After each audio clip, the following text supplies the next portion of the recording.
And so when I started to think about who do I want to kick off this show with, who do I want to have first? Well, I thought about this summer, and I thought about who's been the story of the summer, who's been the fighter of the summer, who's been one of the fighters of the year, 2021, 2-0 thus far this year, 2 gigantic victories, arguably the 2 biggest of the year. And by the end of 2021, he might be back on the show when we give out our awards.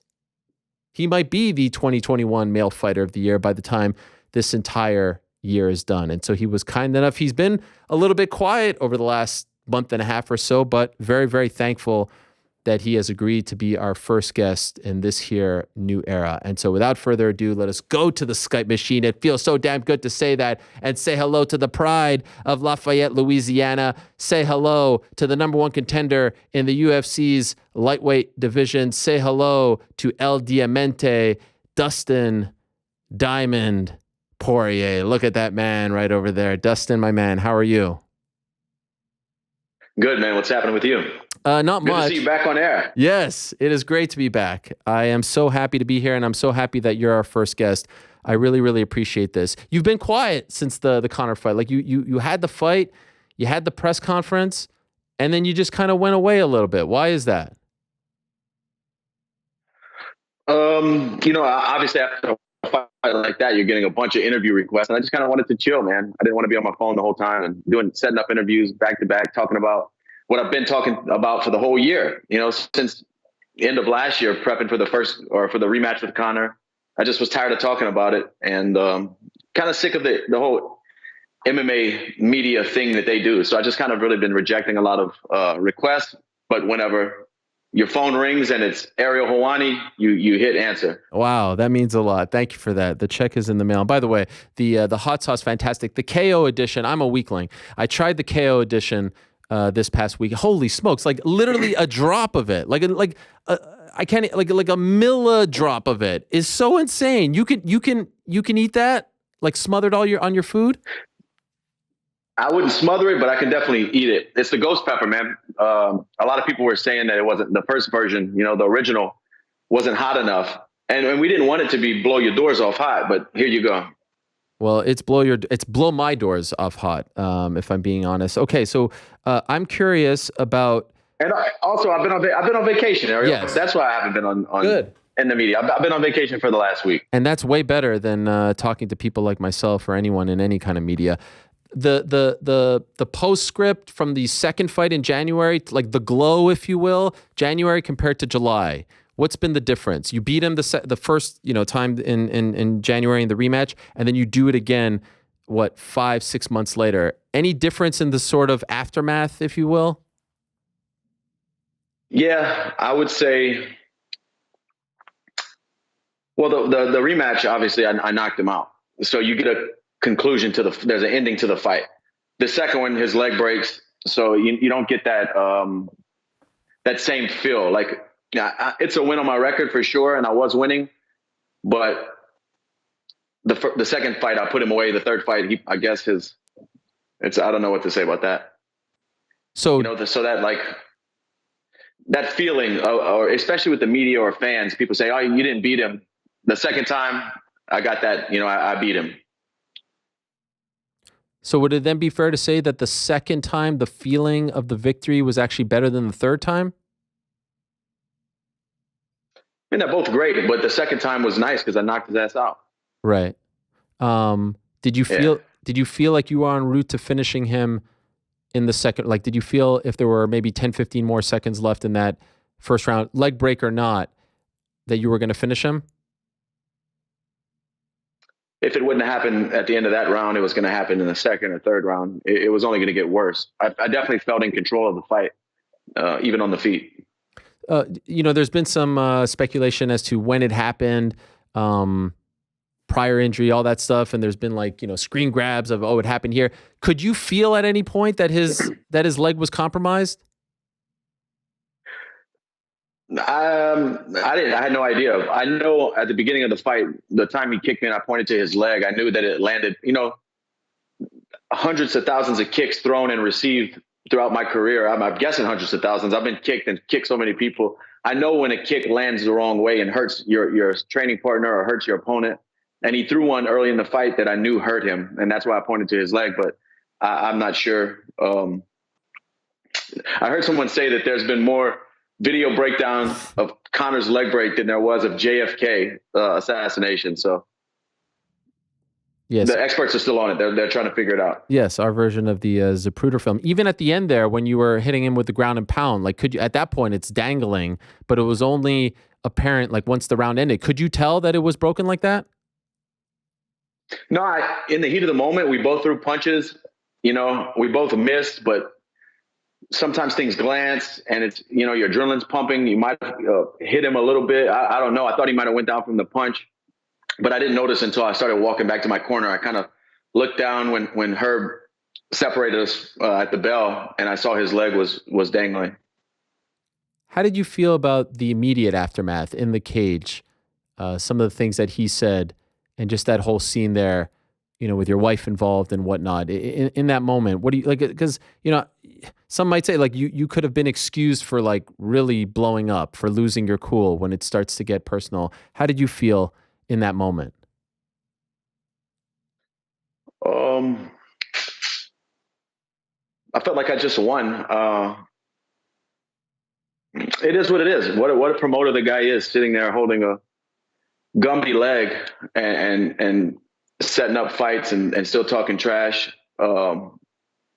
Hey, let the guy recover and get healthy and come back. We'll see what happens, what's next. But I felt like I won the fight. That's the feeling I got immediately after.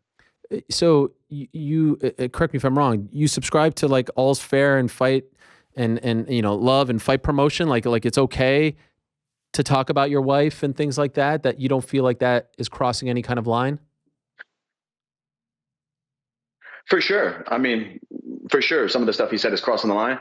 But this is a fight game, and I don't write the rules. I just go in there and punish people for talking, and that's what happened. I felt, and correct me if you feel otherwise, comparing like your demeanor in the pre-fight press conference going into the fight, this third one, as opposed to the second one, like you exuded, and I may be totally off here, so again, correct me if I'm wrong. You were very comfortable, confident. You were like secure in the moment. None of it, people were wondering, oh, the second time you guys were buddy. Is that better for you? The third time, it's more animosity. Is that? I thought that you thrived in that spot going into the third fight. Like that's where we saw like the real you come out. Am I accurate with that? Yeah, I felt in the zone. I felt comfortable from the press conference to the weigh-in, all fight week. When I looked at this guy's eyes, I just saw a man who was unsure. I really felt that.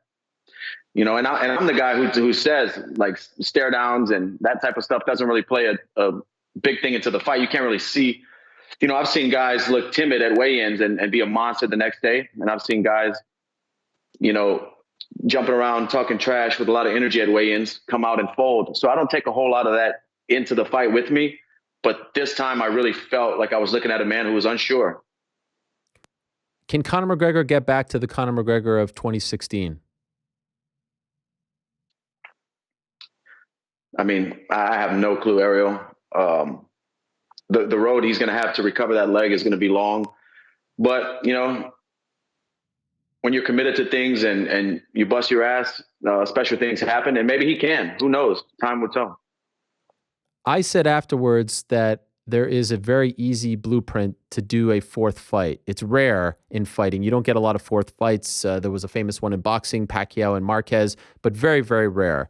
Would you like to fight him for a fourth time? We'll see what happens, Ariel. I'm not sitting back waiting to fight him a fourth time. If it makes sense, it comes about, we'll do it again. I'm just training, living my life. My daughter just started her first day of school today. I'm having fun trying to continue to grow as a martial artist, and we'll see I'm not committing to anything. I haven't even spoken to the UFC about the title fight or their timeline. I haven't spoken to anyone about setting up another fight. I haven't even been reached out by the company. So we'll see what happens. I guess anything is possible, but we'll just go with what makes the most sense. Does that surprise you? It's been a little over a month since the fight that no one has reached out, or is that typical? It just depends on the scheduling and how things work. I'm not surprised that I haven't been contacted, but I'm sure it's coming. You know, they might see this interview and call me. So Yes, they love to watch my stuff, so they're probably watching right now. Oh, they're watching right now. I think they're commenting. Yeah, they're probably on the YouTube chat. Well, then, okay, so things get really interesting now because then all of a sudden in the middle of last week, things really start to pop off between you and your old friend Nathan Diaz. You guys were supposed to fight at Madison Square Garden. You keep circling each other. What's going on there with you and Nathan? Oh, Nathaniel.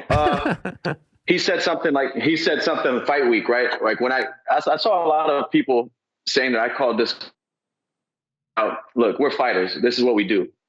And I'm not trying to set up a round robin between me, Conor, and Nate, you know, just running it back between each other over and over again. That would all be great fights. We should just do that.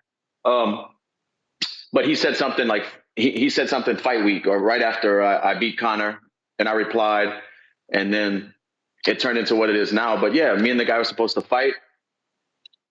He won't tell the true story of how the fight fell apart. I'm the fall guy.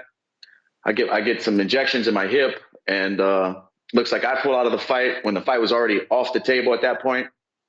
And I don't know. I just feel like we got to fight at some point, but we'll see. What's the true story? You know the true story. The people know the true story. New fans. Yeah, here we go. We're on a new show, so we'll do it again. He was over negotiating. The UFC started offering me other opponents. I've been dealing with the hip problem for a lot of years. They started offering me new opponents for the Madison Square Garden, different people. I was like, no, you know, I've been prepping for Nate. I'm going to fight him or I'm out. More stuff happened on his end. So I said, okay, I'm going to go and get my hip done. You know, if Nate would have stayed the guy across from me and the contracted guy I signed for, I would have fought. You know, I've fought plenty of times with my hip hurting, but the fight fell apart. So I went get hip surgery, or I went get hip injections, end up doing the surgery after the Khabib fight. But, and I become the fall guy for all this, but I'm not here to talk about that with you, Ariel. Okay. So then let me ask you this. What's a bigger fight in your opinion? Or I'm not here to yeah. Well, between what? I'm going to ask you. So, and I understand what you're saying. You don't want to rehash the past. We'll look ahead. What's the bigger fight? You versus Nathan once and for all, or you versus Charles Oliveira? Obviously not the name, but certainly the resume is second to none right now. And he's the champion, the undisputed champion now that he won the belt against Michael Chandler. In your opinion, what's the bigger fight? What's the fight that gets you more excited? And the guy deserves all that. He is the champion. Yeah. Charles Oliveira is the undisputed world champion. You tell me what's the bigger fight. Okay. No one wants my opinion here, Dustin. This is about you. But I'll go first. This is what you do. This is your opinion is the show. Okay. Thank you. I will say from a name standpoint, from a marquee standpoint, you versus Nathan Diaz is the bigger fight, right? Because of his name, his following, and whatnot. I would not think that you're crazy at all for saying Oliveira's on a roll. He's beaten everyone. I think it's now 8, 9 in a row or something like that off the top of my head. He just beat Chandler, who was looking good. He beat Tony Ferguson. We know the whole resume. And I want to have undisputed gold. We know how much the interim title meant to you. I want that undisputed gold. I want that on my resume by the time my career is over. I'm on fire right now. I'm in my prime. He may not have the name, but he has the resume and he has the gold. Those two things might be bigger than Nathan, but it's all respect to Nathan because one man with no gold is almost just as equal as the guy with the gold. You know what I'm saying? So I could see both scenarios. And both are, I guess, potential opponents. I don't know. I need to have my phone ring and talk to the UFC about their plans and what we're going to do. I have no clue. It seems to me... But I get paid to fight. Yep. It seems to me like they, after the Conor fight, I mean, without saying it, were leaning in the direction of you versus Charles for the belt. Is there anything out there that makes you feel like they'll go in a different direction? No, I think I'm the clear-cut number one guy who should be fighting for the belt. I think after the fight, Dana even said that was the next thing that was going to happen, but we'll see. I've heard people say they think it's going to happen in December, but that's just me looking at MMA headlines. So I don't know what's going to happen, but I have a feeling we're going to find out soon. December work for you? It can. It just depends. My daughter's in school now. She's in kindergarten. So taking her to training camp, like I've been doing my whole fight career, since she's been born is going to be a little bit different. So I just have to see some things and some timing, but I'll plan all that out when we get a date and an official offer. So why did Nathan insinuate on Twitter last week that you turned it down or anything like that? I think wolf tickets, Ariel. Wolf tickets. So to the best of your knowledge, this has not been offered. You're saying it hasn't been offered to you, and it hasn't been offered to him as well. You think he's just stirring the pot, just trying to make.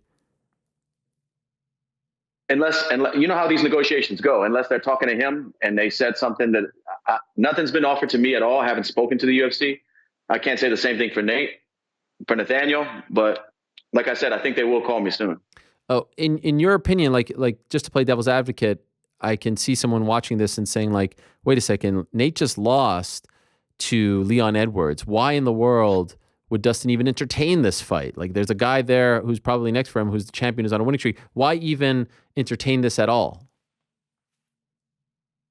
He's a fighter I've been watching a long time. I think our styles match up well to be a great fight. But like I said, I'm not chasing this. If it happens, there's a possibility that it could happen, but that's not like on my things to do list. That's not the next thing to do. It's we'll see. Like I said, we'll see. That's why I don't commit to anything, because this is a crazy thing we do. Yeah, and it's always changing. And I'll see when they call me. I wish I could give you a straight, honest, clear cut answer, but that's all. I'm giving you what I got, and that's it. So don't get mad at me when I ask this question, okay? You know I love you, but I'm going to ask the question anyway. Okay, here we go. I was talking to Roman Reigns. Do you know who Roman Reigns is? He's a WWE champion. You know who he is? No, I do not. You do not follow WWE, Dustin? What's wrong with you? I don't, man. I don't. Okay. Guilty. All right. Well, he's the man right now. He's the face of WWE right now. He's the champion. He's going up against John Cena this Saturday in Las Vegas at SummerSlam. In any event. I know that name. Okay. Well, he's not going to be happy about that. But the point is, I was talking to him. I'm interested in the business. Now, I'm not talking about, I want to see your tax returns. I'm interested in the business. Pay-per-view cut, all that stuff. Like, what do you guys get what you are deserving of? And we were talking about pay-per-view cuts and all that, and I referenced Conor, and then he referenced you that, it's good for you to fight Conor because you get a cut because Conor elevates the pay-per-view, all that stuff. And then I just, and then I knew I was talking to you, so I just have to ask, are you, Dustin Poirier, one of the top 5 probably biggest names in the sport right now, just beat the biggest name twice in 2021. Are you getting paid accordingly? Are you getting paid what you are worth? Do you feel like you are getting compensated the right way at this point, given everything that you've done in this sport?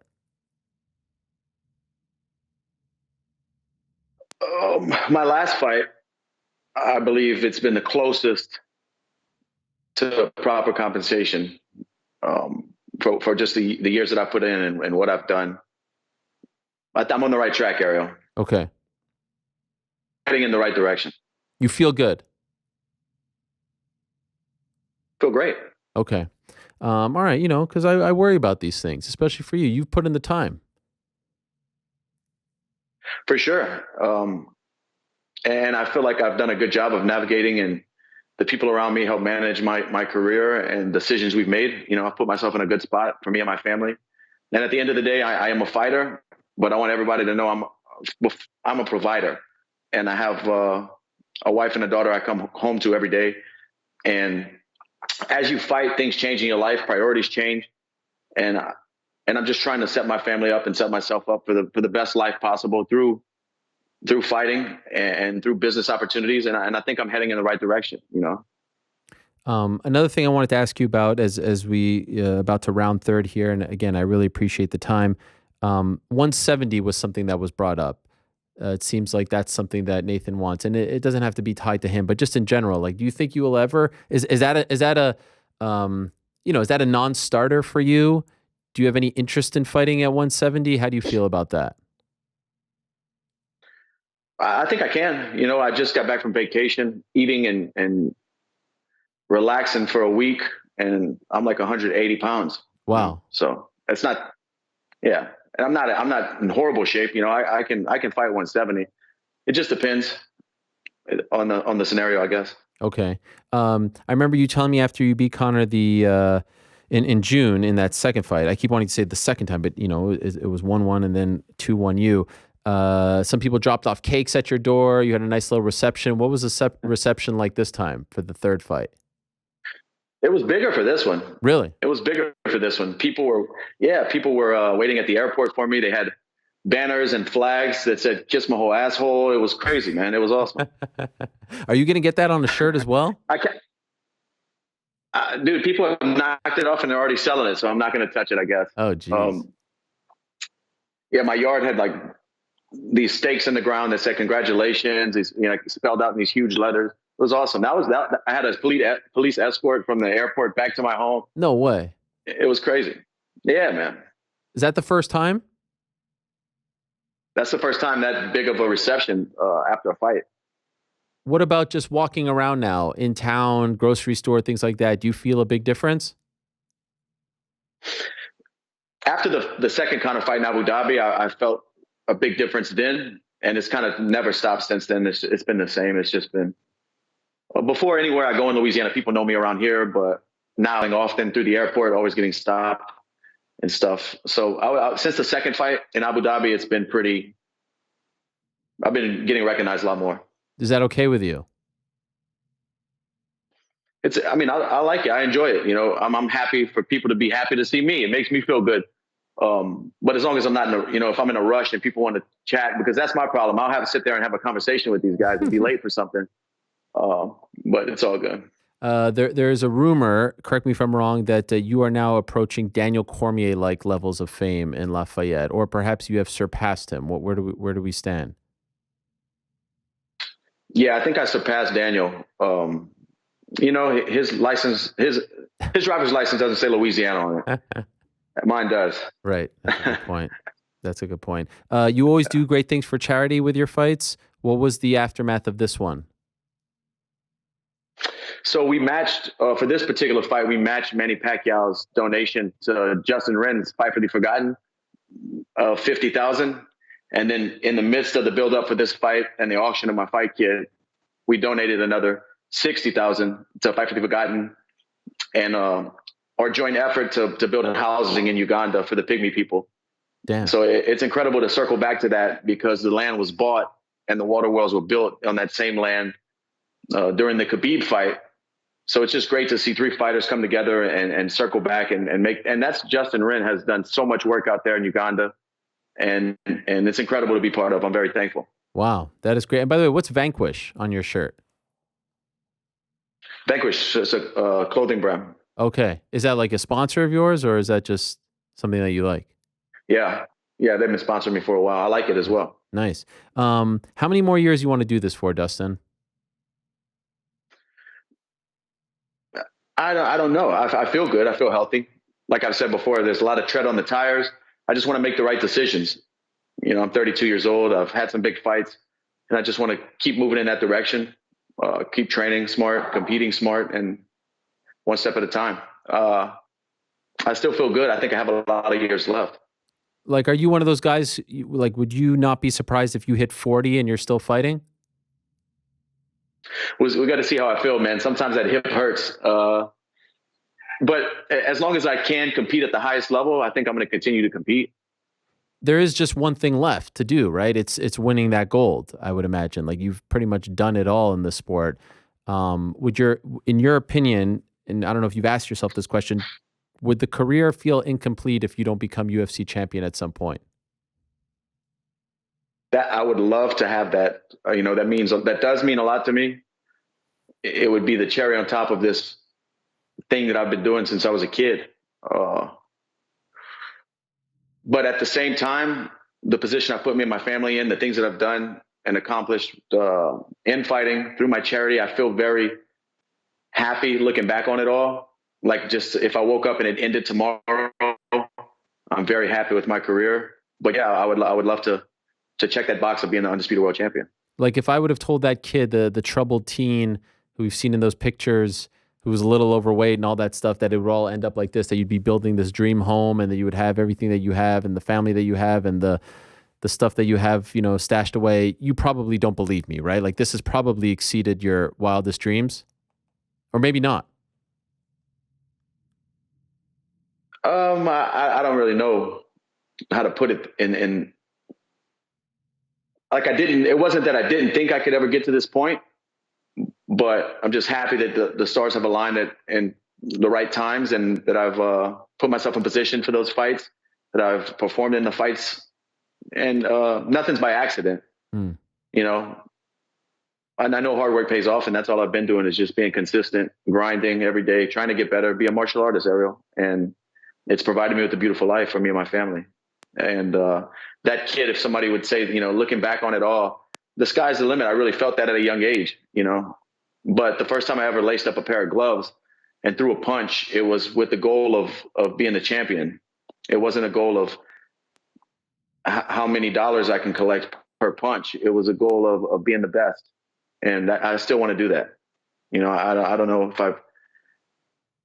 if it's a murky waters for me with that stuff. Cause like I said, I am very thankful and grateful and happy with my career, but I do want to be the best. I want to be known as the best. When you say with that stuff, I'm assuming you're saying like balancing like the money fights versus the championship fights, right? Sometimes the money fights or the big name fights are bigger than the championship fights, but that gold, you still want that belt for your mantle, right? Yeah, for sure. Yeah, I could see that. But you seem to have, you seem to have put yourself in a great position, and it's going to be really interesting to see how it all plays out. Last question for you, Dustin, and you can't sit on the fence. Look into your crystal ball over there in Lafayette. Your next fight is against who? What do you feel in your heart? I feel like it's for the world title. I mean, that's what makes the most sense. But when that phone rings, we got to talk. About? We have to talk, man. Talk about what?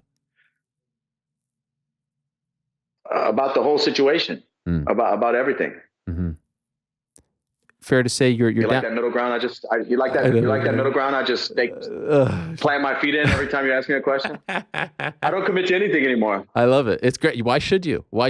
But you are open to fighting again this year, right? Like we need to go 3-0 here, get that fighter of the year. Yeah. Okay. That would be against who? I don't know, but fighting again this year, I think is probable, man.